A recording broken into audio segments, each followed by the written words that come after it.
Paano kung sabihin ko sa iyo na isang pangungusap lang, ilang salita lang na binigkas sa tamang sandali, ay pwedeng magpaalab ng agarang atraksyon sa isipan ng isang babae?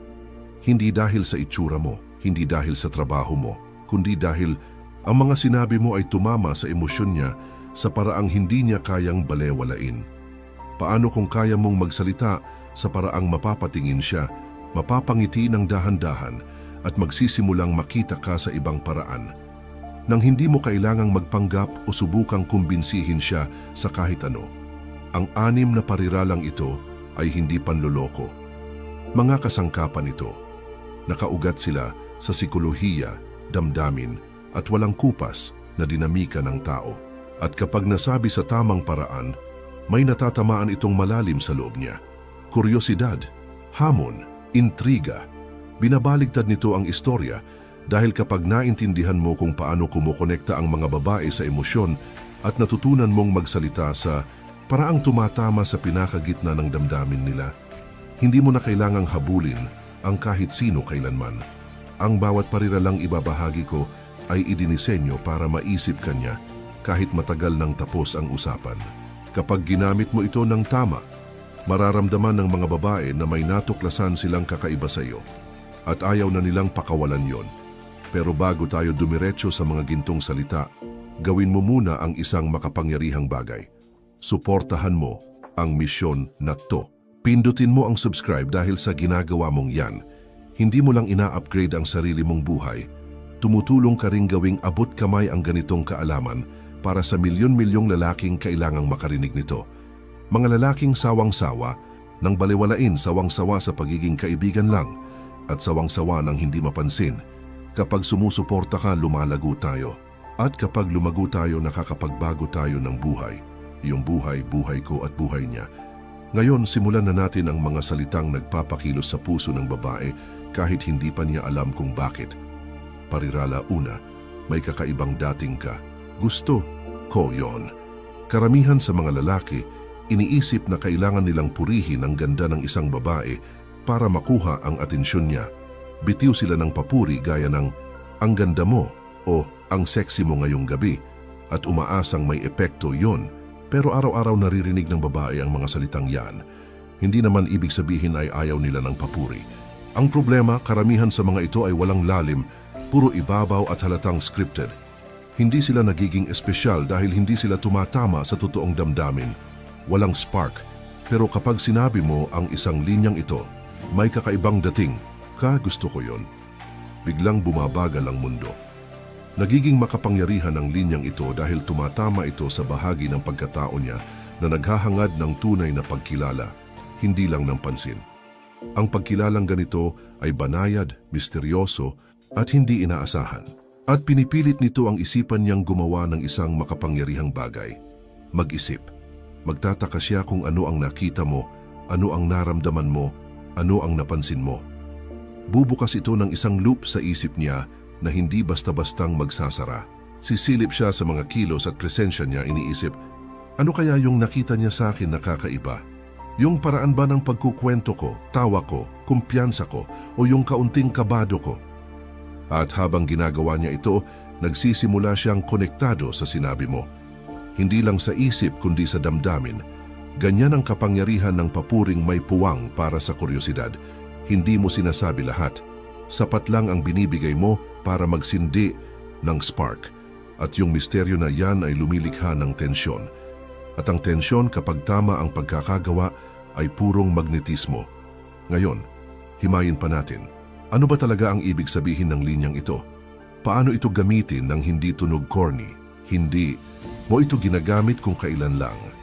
Ginagamit mo ito sa sandaling totoo ang koneksyon kapag may binuksan siyang seryosong bagay. Maaring nagbahagi siya ng alaala sa pagkabata o naging animated siya habang ikinukwento ang passion project niya o nagbitaw siya ng kakaiba pero matalinong joke na karamihan ay hindi mapapansin. Doon ka titigil sandali. Hayaang huminga ang sandali. Tumingin ka sa kanya hindi sa creepy na paraan kundi sa matahimik at matatag na enerhiya at sabihin mo ito ng dahan-dahan parang may natuklasan kang mahalaga. May kakaibang dating ka. Gusto ko yon. Ang susi, tono mo. Sabihin mo ito parang may bago kang na-realize. Kung minadali mo o in-over-explain, mawawala ang dating. Ang lakas ng linyang ito ay nasa pagiging understated niya. Hindi mo siya sinusubukang bilibin, pinagmamasdan mo siya. At yun ang bihira dahil ito ang hindi sinasabi ng karamihan. Maraming babayang nakakaramdam ng pagiging invisible sa emosyonal na aspeto. O napapansin sila dahil sa itsura. Pero gaano kadalas silang napapansin sa pag-iisip nila, sa tawa nila, o sa kung paano sila kumikislap kapag may kinukwento silang mahalaga sa kanila. Doon tumatama ang linyang ito. Lumalagpas ito sa pisikal. Parang sinasabi mo, may nakikita ako sa iyo na hindi napapansin ng iba. Pinagmamasdan kita. Namumukod tangi ka. At ang pinakamagandang bahagi, hindi lang niya mararamdamang pinapahalagahan siya, gugustuhin niyang ibahagi pa ang mas malalim na bahagi ng sarili niya. Magbubukas siya, magkukwento pa siya, magtatanggal siya ng maskara. Dahil sa wakas, pakiramdam niya ay nasa harap siya ng taong nakakakita sa totoo niyang pagkatao. Hindi lang sa panlabas. Habang lumilipas ang panahon, iuugnay ka niya sa pakiramdam ng pagiging malalim na nakita. At yang emosyonal na koneksyon ay mas malakas pa sa kahit anong pick-up line, papuri o pagpapasikat. Kaya gamitin mo ang linyang ito, pero gamitin mo ng tama. Gamitin mo kapag totoo ang sandali. At sabihin mo ito sa kalmadong paraan ng isang lalaking hindi lang tumitingin kundi nakakakita. Hindi niya makakalimutan ang sandaling yon. At hindi ka na rin niya makakalimutan. Woohoo! At kahit hindi man nila lubos na namamalayan, nagiging predictable o paulit-ulit ang ganong enerhiya para sa mga babae. At kalaunan, nakakaboring na rin. Pero kapag tumingin ka sa mata ng isang babae, kalmado, panatag, at may tiwala sa sarili, at sinabi mong, gusto ko ang mga babaeng alam kung ano ang gusto nila, biglang nagbabago ang lahat. Hindi mo na hinahanap ang pag-apruba niya. Hindi mo sinusubukang paibigin siya. Nagsasaad ka ng panlasa ng pamantayan at sa simpleng paglipat ng frame, nagiging mula sa sapat ba ako para sa kanya, tungo sa siya ba ang hinahanap ko? Maliit na pagbabago pero may malalim na epekto dahil ngayon siya na ang nagsisimulang magtanong sa sarili, mukha ba akong kumpiyansa sa paningin niya? Halata bang alam ko ang gusto ko? Pumapasa ba ako sa pamantayan niya? Ang ganitong internal questioning ang mismong nagtatayo ng mas malalim na attraction. Hindi ka lang nagmumukhang mapili, kundi pinapalakas mo rin ang mensaheng bihirang marinig ng mga babae. Hindi ako basta para sa kahit sino. Ngayon ito ang sikolohiya kung bakit tumatama ito ng malakas. Ang mga babae sa malalim na antas ay humahanga sa mga lalaking may linaw. Linaw sa isip, linaw sa layunin, at linaw sa pinapahalagahan. Kaya kapag sinabi mong, gusto ko ang mga babaeng alam ang gusto nila, ipinapakita mo na ang hinahangaan mo ay kalinawan sa iba. At dahil dito, mas naipapakita mo rin ang linaw mo sa sarili mo. At yon ang nagpapalalim sa iyo. Nagiging matatag, maaasahan, bihira, at lubos na kaakit-akit. Pero tandaan, mahalaga ang timing ng paggamit sa pariralang ito. Pinakamabisa ito kapag nagpapakita siya ng kahit anong desisyon o leadership. Maaring matapang siyang umorder sa restaurant, diretso siyang nagbahagi ng opinyon, o sinabi niya kung ano ang gusto niya sa buhay. Doon mo ibabagsak ang linyang to. Tumingin ka sa kanya, bahagyang tumango, at sabihin mo ito na may tahimik na paghanga. Gusto ko ang mga babaeng alam ang gusto nila. Tapos tumahimik ka. Hayaan mong lumutang yung salita. Huwag mong dagdagan ng kahit anong malambot o paumanhin. Hindi mo ito sinabi para sa approval niya. Sinabi mo ito dahil yan ang totoo mong pinapahalagahan, at kapag sinabi mo ito na may kalmadong enerhiya, nakakalikha ito ng isang klase ng emosyonal na gravity. Hinahatak siya palapit sa iyo. Napaka-epektibo rin nito kapag tinanong ka niya, anong klaseng babae ang gusto mo? Karamihan sa mga lalaki, natataranta, sasabihin, wala naman akong type, o yung mabait, malabo, madaling makalimutan. Walang dating. Pero kung kalmado mong isasagot, gusto ko ang mga babaeng alam kung ano ang gusto nila, dalawa agad ang naipaparating mo. Nagpapakita ka ng lakas at nagsisindi ka ng hamon. Ngayon, siya na ang mag-uumpisang sukatin ang sarili Niyabatay sa pamantayang ikaw mismo ang nagsabi. Pero ito ang susi. Kapag sinabi mo ito, maging totoo ka rito. Kung siya ay laging pabago-bago ng isip, walang tiwala sa sarili o hindi seryoso, huwag mo siyang habulin. Dahil kapag hinabol mo ang taong hindi tugma sa standard na sinabi mo, nawawala ng bigat ang mga salita mo. Pero kung nananatili kang panatag, kalmado at konsistente, mararamdaman niya ang kaibahan. Makikita niya na hindi ka lang nagsasalita, isinasabuhay mo ang standard na yon at doon na nagsisimulang mangyari ang magic. Sisimulan niyang mag-invest ng higit pa sa usapan. Yumuyuko siya ng bahagya pasulong, nagbubukas siya ng loob, nagsisimula siyang gustong makita bilang isang babae na alam ang gusto niya. At hindi iyon panlilin lang, kundi magnetismo. Isa, itong malusog na dinamika kung saan parehong tumataas ang enerhiya ng bawat isa. Hindi naglalaro ng mga laro. Kaya tandaan, huwag magsalita para lang magpahanga. Magsalita para ipahayag ang iyong mga pinapahalagahan. Isang simpleng parirala lang, gusto ko ang mga babaeng alam ang gusto nila. Mababago nito ang takbo ng usapan mula sa iyo, ang palaging naghahabol sa kanya. Maging siya ang nag-iisip kung paano panatilihin ang iyong interes, parirala bilang 3, iyan ang pinakagusto ko sa iyo. Maaaring simple lang itong parirala, pero sobrang lakas ng epekto kapag ginamit ng tama. Isa itong parirala na nagbabago sa iyo mula sa isang pangkaraniwang papuri patungo sa isang lalaki na tunay na nakikita siya. Para sa karamihan ng mga babae, ang ganitong karanasan ay bihira, emosyonal na bihira at hindi malilimutan. Alam mo, karamihan ng mga papuri na natatanggap ng mga babae ay nakatuon sa halata, ang hitsura nila, ang estilo o kaya ang ngiti. At oo, masarap pakinggan ang mga papuring iyon sa sandaling iyon, pero hindi ito tumatagal. Hindi ito lumilikha ng emosyonal na lalim. Hindi ito nagiiwan ng bakas. Bakit? Kasi bawat lalaki napapansin ang nasa ibabaw lang. Hindi kailangan ng galing, insight o emotional na koneksyon para sabihing maganda ka. Pero kailangan ng presensya at kamalayan para sabihing yung passion na meron ka kapag pinag-uusapan mo ang mga layunin mo. Iyan ang pinakagusto ko sa iyo. Iyan ang pagkakaiba ng pagiging nakakalimutan at pagiging hindi malilimutan. Epektibo ang pariralang ito dahil hindi lang ito papuri, kundi isang salamin. Ipinapakita mo ang isang tunay na bagay tungkol sa kanya na hindi napapansin ng iba. Kapag sinabi mo ito, hindi ka nagpapa-impress. Kinilala mo ang isang tiyak na bagay na nagpaparamdam sa kanya na nauunawaan mo siya.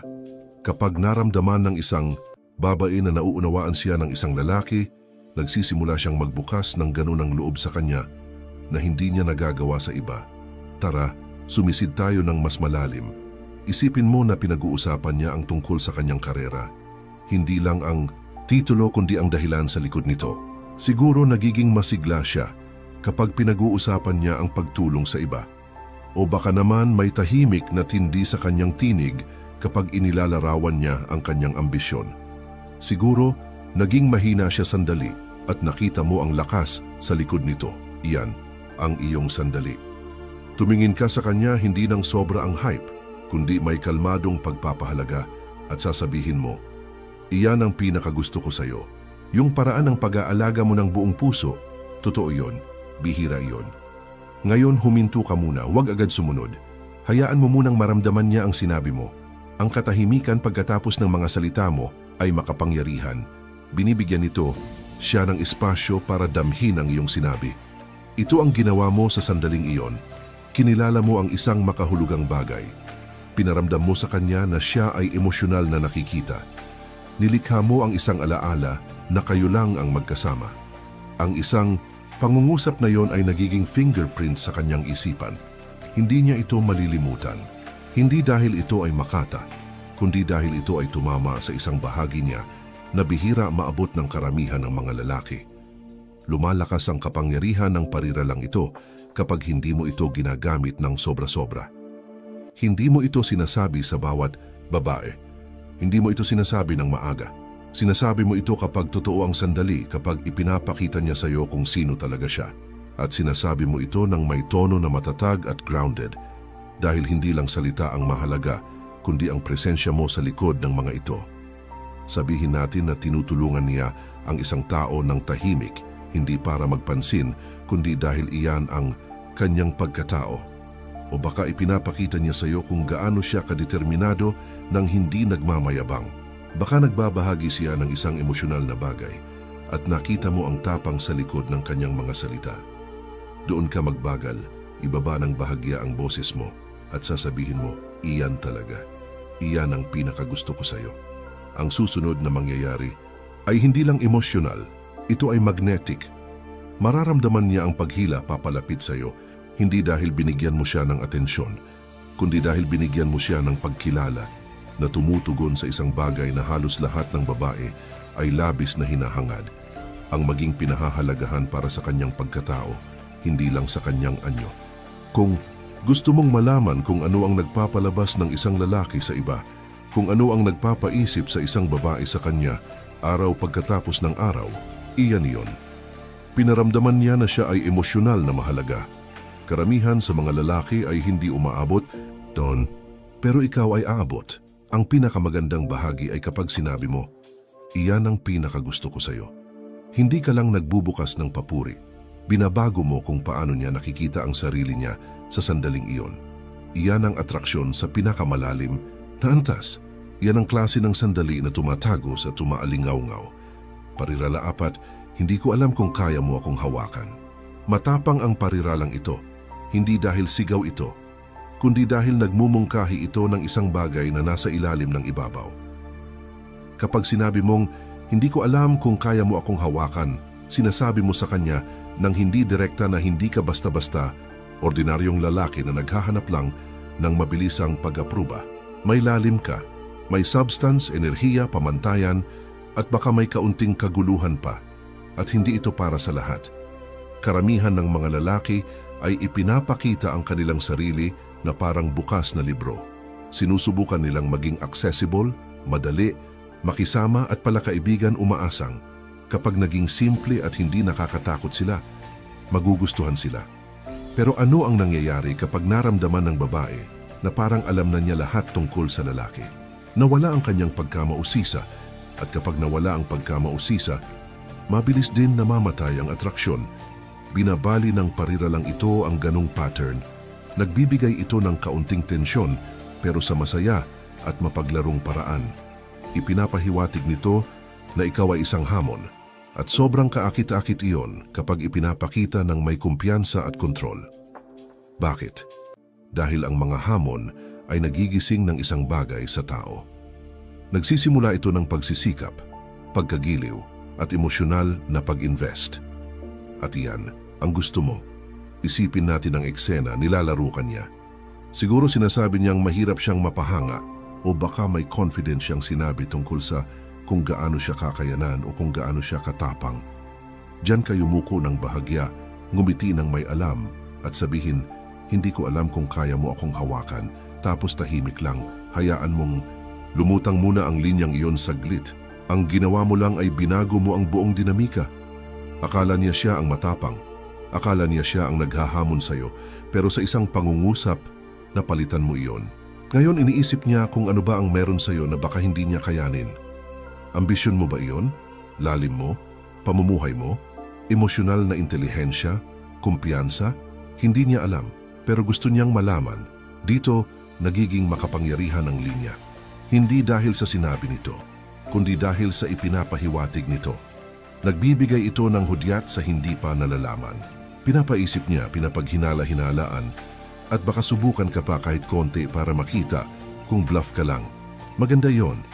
Ibig sabihin, interesado siya, mausisa at emosyonal na aktibo. Pero ang pinakamahalagang bahagi, kailangan mong patunayan ito. Hindi mo pwedeng sabihin na, hindi ko alam kung kaya mo akong hawakan tapos kumilos ka na parang ibang lalaki, nagpapaliwanag ng sobra, naghahabol, naghahanap ng pag-apruba. Dapat tugma ang kilos mo sa sinasabi mo. Ibig sabihin kalmado ka, matatag, at hindi naapektuhan ng reaksyon niya. Alam mo ang halaga mo at hindi mo kailangan na patunayan niya iyon para maramdaman mong mahalaga ka. Ang tunay na ipinapahayag mo ay ito, hindi ako para sa lahat. At ayos lang yon. Hindi ako nandito para maging madali. Nandito ako para maging totoo. Kung gusto mo lang ng panlabas, may mas madaling pagpipilian. Pero kung gusto mo ng lalim, hamon at tindi, dapat handa ka. Iyan. Ang nilalaman ng pariralang ito, hindi ito kayabangan, pili-pili ito. Kumpiyansa sa iyong pagiging komplikado. At ito ay magnetic. Kung handa siya, kung interesado siyang sumilip at tuklasin ang ibig mong sabihin, doon nagbabago ang dinamika pabor sa'yo. Kasi ngayon siya ang nag-i-invest. Siya ang naghahabol sa pakiramdam. Siya ang pumapasok sa mundo mo, hindi ikaw sa kanya. Kaya huwag mo lang basta sabihin ito ng pabaya. Gamitin mo ito kapag tama ang timing. Sabihin mo ito ng may kalmadong katiyakan. Hayaan mong dalhin ng mga mata mo ang bigat ng sinasabi mo. Tapos hayaang umupo siya sa katahimikan ng sandali at panoorin ang susunod na mangyayari. Parirala 5, hindi ako ganoon kadali. Hindi lang ito isang matalinong sagot, isang banayad at makapangyarihang pahayag ito ng iyong halaga. Sinasabi nito sa kanya ng walang kapal ng ego na hindi ka basta sumusuko sa unang palatandaan ng atensyon. Bihira ang mensaheng iyon. Bakit? Kasi karamihan ng mga lalaki ay hindi napapansin kung gaano kabilis nilang ibinibigay ang kanilang sarili.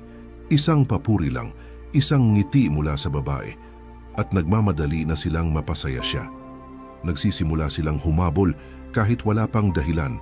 Sa sandaling iyon, nagbabago ang halaga ng usapan. Siya ang nagiging tagapagdesisyon kung karapat-dapat ka, at nagiging isa ka lang sa mga lalaki na gustong magustuhan. Pero kapag kalmadong sinabi mo, hindi ako ganoon kadali, nagbabago ang lahat. Bigla kang hindi na nagre-react, hindi ka nadadala ng kanyang charm o mga laro. Kalmado ka, sentro, at hindi natitinag. Hindi dahil ayaw mo siya, kundi dahil alam mo ang halaga mo. Hindi mo ito basta binibigay dahil may nagpapakita ng interes. Ang kalmadong pagtutol na iyon ay labis na kakitakit. Ang ganda ng pariralang ito ay magaan ito sa ibabaw. Pero sa ilalim ay may dalang enerhiya ng disiplina at pagpili. Sinasabi mo, hindi ko basta binibigay ang atensyon, oras o pag-apruba ko. Kailangang paghirapan at nakakabighani ang ideyang iyon sa tamang klase ng babae. Tungkol naman sa pagbigkas, gamitin mo ang pariralang ito kapag nilalaro ka niya, sinusubok ka o kapag gumawa siya ng pa-flirt na kilos, umaasang matunaw ka. Sa halip na mag-react ng desperado o tumawa ng nerbyoso, manatili kang matatag, tumingin sa kanyang mga mata. Hayaan mong may munting ngiti na magpakita sa mukha mo at nang may kalmadong kumpiyansa sabihin, hindi ako ganun kadali, tapos huminto ka. Huwag magmadali, huwag mag-backtrack o magpaliwanag ng sobra. Hayaan mo lang na manatili iyon sa hangin. Sa sandaling iyon ng katahimikan, doon nangyayari ang mahika. Umiikot ang isip niya. Tinulak ba niya ako pabalik? Tinutulan ba niya ako? Seryoso ba siya?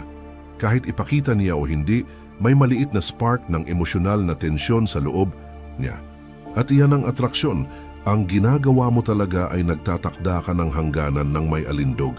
Sinasabi mo na hindi dahil maganda o charming siya, automatic na may access siya sa'yo. Ipinapaalam mo sa kanya na may presyo ang presensya mo.